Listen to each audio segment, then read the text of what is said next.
I wish I had not waited 14 years. Somebody said if you want to lose something, lose money. You can get that back. 8 out of 10 millionaires have been financially bankrupt. Walt Disney filed bankruptcy 7 times and had 2 nervous breakdowns. But don't lose time. There were 14 years I sat on the sideline. 14 years I said, I don't have an investor in me like Tony Robbins. 14 years that said, I don't have an MBA or a PhD, and I can't compete with these guys. I have the complexion of rejection. 14 years I silenced myself. Wow. And so I regret that, because there are some people that maybe if they'd heard my voice, they would not have turned to drugs. If they'd heard my voice, their lives would have taken a different direction. And I can't get those 14 years back. That haunts me, and I think that drives me when I speak with such energy. I'm trying to make up for that time, but I can't. A time of great uncertainty and a time of change that's taking place around the world, and a time when people are feeling a great deal of anxiety and fear and reservations about the future, at a time when people are going to work and don't know whether or not they will have a job when they get off, and not necessarily because of their performance, but because of what's happening in the economy. At a time when there are challenges, more so than ever before, in personal relationships. We look at what's happening on the crime level and what's happening with our youth. That many times I'm sure that we've all taken time just to stop and reflect. Many times when we hear what's happening in the news or read the newspapers, where's all of this leading to? What's going on here? And so I think that now more than ever, we must begin to look at what are the things that we can do that would put us on some firm footing in life, that will enable us to do some things and use some powers that we have, that many of us go through life never ever discovering that we have those things going for us. And part of that, I believe, is knowing what it is your life worth. What is it that gives your life a sense of meaning and purpose? Because once you find that, it puts you in your power place. See, if you know what your life work is, I encourage you to start working on it. If you can't do it all at one time, do just a little bit of it.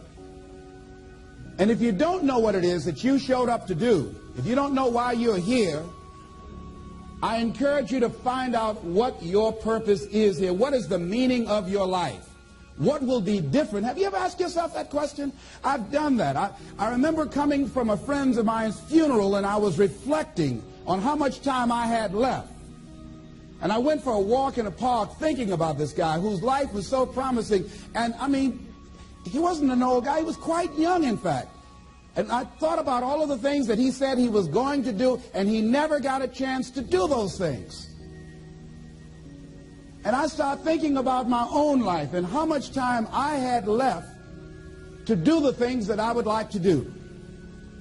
And at that time, I wasn't sure what my life purpose was, what my life's work was. I wasn't sure about it at that time. And I thought about it quite a lot.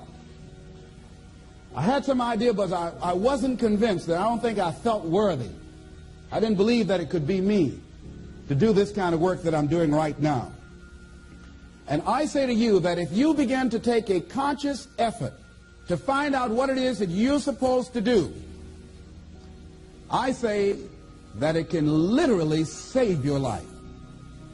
I said that it can literally save your life. I was telling a group of people of a study that was conducted. Dr. Larry Darcy, who wrote a book called Recovering the Soul, he said, human beings are the only living species that has achieved the dubious distinction of dying or having a stroke or a heart attack on a certain day. If you ask most people, what would you say the primary cause of why people will have a heart attack or stroke? Many people will say, well, because they smoke cigarettes, or because of high cholesterol, or because of stress, or because of obesity, and all of those things are contributing factors. But ladies and gentlemen, more heart attacks take place in this country on Monday morning between 8 and 9 a.m. That's when the majority of people who have their first heart attacks have them. 85% of the American public, according to recent studies, are going to jobs that they hate, working on jobs that do not challenge them. They get sick thinking about going. Migraine headaches after the Sunday afternoon football game or 60 minutes, the anxiety began to build. And come Monday morning, they drop dead of a broken heart. Some of you ought to think about not going to work on Monday.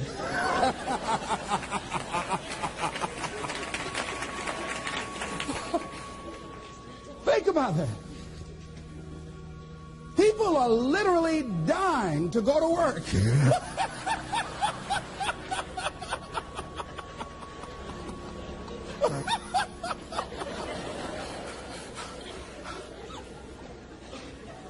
Because, see, when you go to a job and you already know how far you can go, you can already see that proverbial glass ceiling. It's like going to a movie when you've gone in the middle of the movie, and you've seen the end, and you sit there to start all over again, but something is missing. You know what the outcome is going to be. You can't get excited about going through that movie all over again. Am I correct? See, when you're going someplace and you already know how much you're going to make, you already know how far you can go, you're in a dead-end position. It erodes your self-esteem. It lowers your sense of yourself. It creates an inner turmoil. It creates an emptiness in you. So I say that your life is worth finding what it is that you're supposed to do. And I'm not saying quit your job. I'm saying find it and do just a little bit of it. When I wanted to become involved in speaking, I started just learning quotes, listening to other people's tapes, going to seminars, going to workshops, asking other people to help me. Just start working at it just a little bit, but do find out what your work is and hold on to it, and don't let your dream go. Don't let it go. See, and here's something else I want you to begin to look at. Why is it that most people don't pursue their dreams or don't do better than what they're doing if they're capable of doing it? I think that many of us don't go the next step because we don't know what to do yet. And I say that the reason that we don't even explore the possibility of what to do is because subconsciously we don't believe that it can happen for us, and we don't believe that we deserve it. So here's what I'm suggesting. How much time do you spend working on you? How much time do you spend every day working on your dream? In the last 90 days, how many books have you read? In the last year, what new skill or knowledge have you acquired? What kind of investment have you made in you? So I'm saying that as you begin to look at where you want to go, if you want to make it today, and things are changing so fast, you have to literally run to stand still. I'm saying that you've got to make some conscious effort to begin to work to develop you. Here's something else. Most people are not living their dreams because of fear, ladies and gentlemen. I was in Columbus, Ohio yesterday speaking for a particular Ohio department. Young lady named Karen who greeted me, who organized the event. Very talented, very skillful. And she was talking about she wanted to become involved in the consulting business. I said, why aren't you doing it? I said, you have the abilities. I said, you're not here because they like you. You're here because you're doing the job. You're making things happen. And she came up with all kind of ideas, but finally she said, I guess I can't see myself doing it. I guess I'm afraid. Fear, limited vision, and lack of self-esteem is what keep most people doing things they don't want to do. I flew from Columbus, Ohio to Denver, Colorado to a major communications company. And the person that picked me up at the airport told me about the fact that the company was planning on having a major downsizing, and they offered some of the employees there an early retirement, and some of them will earn as much as $300,000. And they said, this is the last time that you can take this offer. If you don't do it, when we have the downsizing, you might be among those who will lose their jobs, and all you will get is your severance pay. And only 50% of the people who were eligible to take the $300,000 took it. The others were afraid to take a chance on themselves. The others couldn't see themselves beyond that company. They couldn't see life after that company. The same reason that people stay in relationships where they're abused or they're unhappy or it's unfulfilling. They can't see themselves beyond that relationship. They can't see themselves enjoying life without that person. They think that this is all that they can do. The same reason that people get stuck at a certain level in life. They can't see things being better for them. And they think that this is it and this is all they deserve. This is all they've ever seen. It's been passed on to them. And they think that this is it for them. Oh, no. I was looking what Dr. Blanton, Smiley Blanton, who is a colleague of Dr. Norman Vincent Peale, what he said about fear. He said, fear is the most subtle and destructive of all human diseases. Ladies and gentlemen, fear kills dreams. Fear kills hope. Fear put people in the hospital. Fear can age you. Fear, ladies and gentlemen, can hold you back from doing something that you know within yourself that you're capable of doing, but it will paralyze you. And it seemed like you're in a hypnotic spell. And I asked you a question, what is the benefit? What's the benefit of allowing fear to hold you back? What's the benefit of giving up on yourself? Of not stepping out on life and taking life on? What is the benefit for you? What's the plus in that? It's one of the things I had to ask myself. So I didn't want to make any mistakes. I wanted everybody to like me. I wanted to be perfect the first time I did something. It's not going to happen. You're going to make some mistakes. You're going to hurt some folks' feelings. You're going to create some enemies whenever you decide that you want to begin to take life on. You've got to ask yourself, how long am I going to allow this to hold me back? I like what Zig Ziglar says. He said, fear is false evidence appearing real. That is an illusion that we create in our mind. It is a state of mind that can be changed. So let's look at how we can begin to take some steps to restructure that fear, to begin to expand our visions of ourselves, to begin to increase our self-esteem. Webster said that self-esteem means confidence and satisfaction in oneself. Look at your life right now. Whatever you've done up to this point in time, your life is working. Whatever you have produced, it came out of you as a result of the kind of person that you have become. It's a result of your choices. It's a result of your consciousness. Now you have to ask yourself, are you satisfied with what you have produced? Is this what you want? Would you like for things to be better than this? Do you believe that you deserve better than this? Or are you content? This is it. You don't have to do anything else. That you'll already resign yourself in life and say, well, I'm happy. I'm not starving like the people in Calcutta. Are you allowing yourself to get off the hook like that? Or do you believe somewhere in the back of your mind or in your heart that there's some other great work for you to do? There's something else that life has for you. And that's why you're here. How do we handle this fear factor? How do we increase our self-esteem? You have to begin to fortify yourself. How do we do that? I believe that you have to begin to consciously monitor your inner conversation and start talking to yourself. Start building yourself up. Sometimes the only good things you will hear about you are the things that you say to you.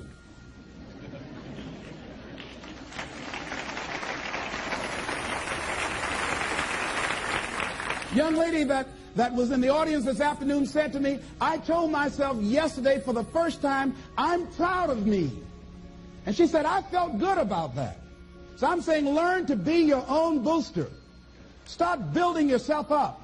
Start encouraging yourself. Start saying, I can do this. I can make this happen.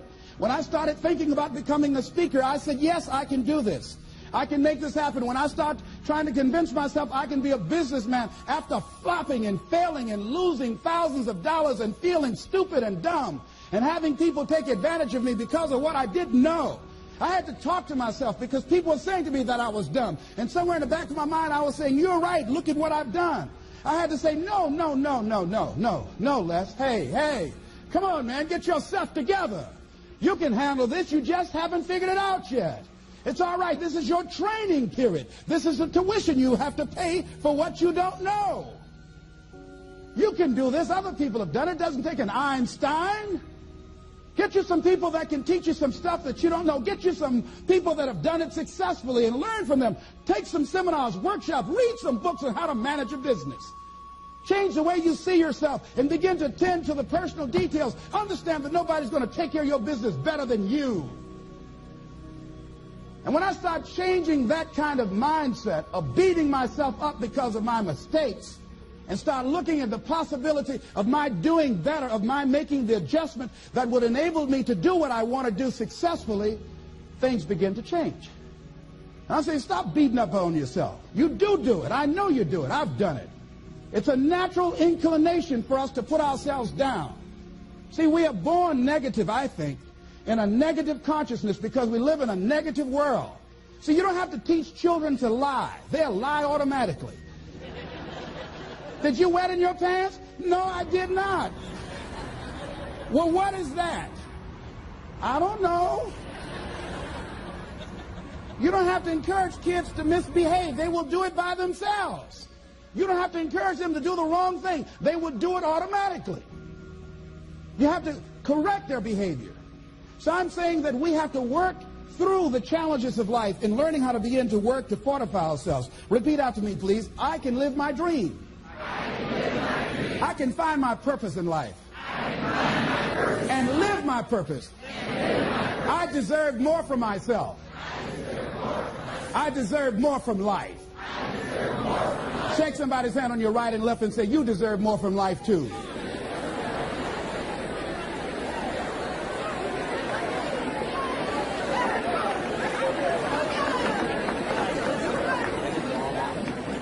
Here's some other things, ladies and gentlemen. Begin to guard your mind against negative programming. Like turn off the television.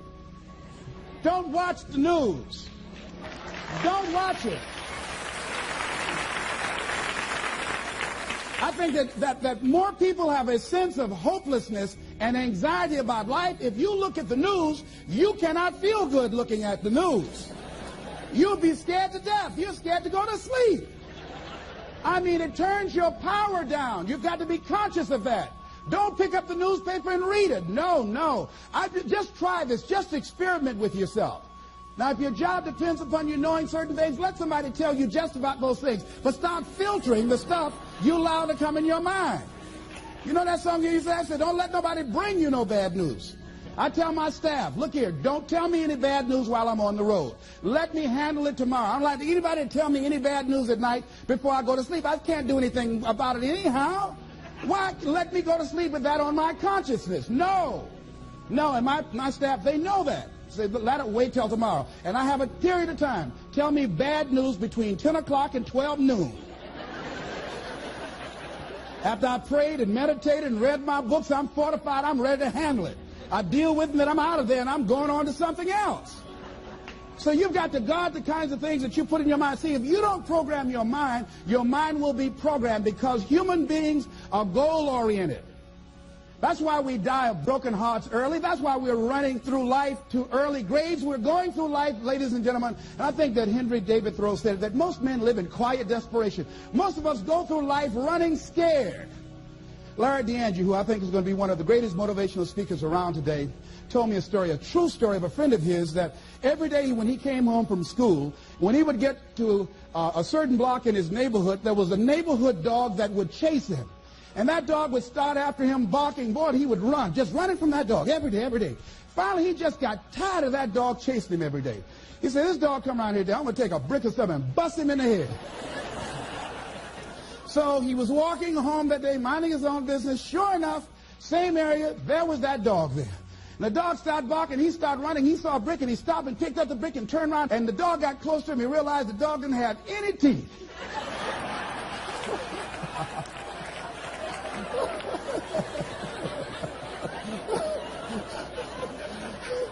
He said he put the brick down and said, "Get on out my way."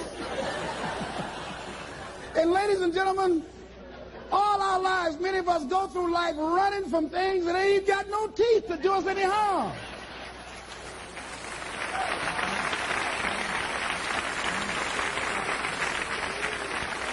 Haven't you been afraid to do something and then after you did it, you say, "Whoa, if I'd known it was this easy, I would have done it before"? Haven't you ever had that experience? Raise your hand. Absolutely. So we created this in our minds, false evidence appearing real. We made it real in our minds. That's why Churchill said there's nothing to fear but fear itself. That's the destructive monster. So turn off things that can contribute to your fear. Turn a deaf ear to people that all they can do is talk about how negative things are because they have bought into the consciousness of the world. Start attending workshops, seminars, listening to tapes on a daily basis to begin to recondition your mind, to retrain your thinking. Faith comes by what? Hearing and hearing and hearing. Listen to things that can empower you, that can enable you to create a new reality for yourself and a new life for yourself. You might appear to be strange around most people. You know, most people think you're strange if you're happy today. People say, "How you doing?" I said, "Better than good." "Whoa, what's wrong with him?" Just go around smiling and watch people. Look at this. Is this a weird guy over here? Because most people don't smile. Watch them. Look at their faces in the morning. Here we go, another Monday morning. "How you doing?" "Haven't had my coffee yet. Don't ask me." See, these people have not found their purpose in life. That's why they're grumpy. That's why they're miserable. That's why they're so negative. They're hurting and they want to hurt other people. So start practicing using programs for your mind. Seminars, books, workshops. Keep a journal. Record your thoughts. What's happening with you? Every day when you get up, have a journal near you. I use a Jack Boland journal so that I can write down my ideas. I keep it by my bed so I can write down my thoughts. See, ladies and gentlemen, we get 3 to 4 thoughts a year that if we would act on those thoughts, they could change our life. Don't say, "Well, I'll remember that." No, write that thought down. I got a thought today I wrote down. A friend of mine is in the hospital. His morale is low. They're talking about amputating his foot. He's got to feel very bad. So I said, "You know, not only am I going to see him, but I can't be there with him all the time." I said, "I'm going to create a tape for him that he can listen to that will heighten his level of morale." We told him the other night, "Don't go to surgery. You are depressed. Your energy level is down." No, tell him not now. Don't do it now. In fact, most doctors who have any sense of awareness don't perform surgery on patients that are in a state of fear, that don't think they will make it. They wait till they're in a different state of mind. So I said, "What about making tapes for people that are facing physical challenges?" I said, "That's a good idea." All right?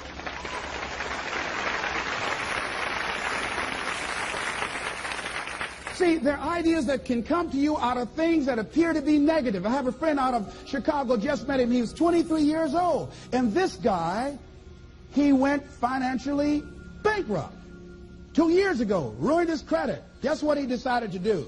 He found a blessing in it. He wanted to restore his credit. It was very challenging, very difficult. And he realized that a lot of other people during these particular times have ruined their credit. So now he started a credit repair business. Last year he earned over $100,000 helping people to restore their credit. I met a young lady who attends this church that she was at her father's funeral and she was putting flowers on her father's grave, and she looked around and saw the other grave sites. They did not look well groomed and they were not attended to on a regular basis. She started a grave site maintenance business. Out of that tragedy, something positive has come out of it. And now she's earning more money doing that than on her present job. What idea are you sitting on? Write your ideas down. And then, once you get that idea, take the leap. Hello? Take the leap. See, a lot of people get the ideas and just walk around with them. Have you ever had an idea and all of a sudden you looked around and somebody had that idea and gone with it? Think you're going to be going with my hospital idea. Forget that, buddy. We will be out there together, Jack. Take the leap. See, it's out here in the universe. If you don't take the plunge, I guarantee you, somebody else will. Take the plunge. Go into action. And ladies and gentlemen, you will be surprised at how things will come together. You'll be surprised. Now, you're going to have some difficult challenges. I can tell you that now. Be aware of that. Things are not going to work out exactly right. For a time they will, sometimes. And that's when life is just playing a game with you. I want you to feel good and relax. And then after a while, say, okay, the honeymoon's over now. And then life will come over there and slap you side the head. Say, what you doing out here? Well, this is my dream life. Is that right? Come over here a minute. Oh, you went to the seminar, huh? Come here. I can tell you that. But ladies and gentlemen, go into action with your dream. And don't avoid where the fights are. Get in the midst of the fight. And get some hickeys on your head. Get knocked down so you can learn how to fight, so you can hold your position. See, most people don't get out in the arena of life because they don't want to fight. Most people don't get out there because they don't want to get knocked down. They don't want to be dropped to their knees. But see, you're going to be dropped whether you're on the field or whether or not you're sitting on the sidelines. You're going to be dropped. So at least get dropped for something. Don't get knocked down while you're sitting down. See, that's how most people are spectators in life. You don't want to be a spectator. You want to get out in the field where the action is. And you will be amazed. After the struggle, there will be a calm period and things will begin to click for you. Come out here with what you got. You don't have enough money? Don't worry about it. You got the dream. You got the idea. You don't have enough resources? Don't worry about it. You need some help? Don't worry about it. You get out here in the arena, someone will look at you and become inspired and say, hey, can I help you? But if you're sitting up on the bleachers, nobody's going to ask you anything. You've got to get into the flow of action. Frances Hart called me from Chicago. She had been sitting on an idea of a show that she wanted to produce for 10 years called Mind-Body Connection. So someone saw me speaking in Chicago at a sorority convention and said, I saw a guy that perhaps can host this show for you who has energy and charisma. She called me. She was so fired up. I said, listen, on the day that you want to do that, I'm speaking in Chicago. I can do it for you. And I said, by the way, I met somebody 2 weeks ago in Baltimore who has an idea of the same type of show, and she's doing it on radio. Why don't you call her? And then she called me back. Who else would you suggest? I said, well, I know Deepak Chopra. He wrote the book called Quantum Healing, and Bernie Siegel. Could you get his number? I tell you what, I have a friend named Jack Boland at the Church of the Day. He knows how to get in touch with him. Call him, and he will give you the number so you can get in touch with Bernie Siegel. That lady started calling all around. Did not have the resources, but she had this idea and dream. And she said the other night when she came before the audience that had gathered in the studio, she said, I feel like I've been pregnant for 10 years. And tonight you're going to witness a beautiful delivery. And it was. She said, I couldn't believe, Les, how things began to happen, how it all began to come together. And how many of you ever started on some dream and you didn't have all your stuff together, but you just went out there with nothing but faith, and things began to happen for you? Raise your hand if you know what I'm talking about. Ladies and gentlemen, those hands up there, it's proof. The proof is in the pudding. These people have demonstrated it. And if they can do it, you can do it.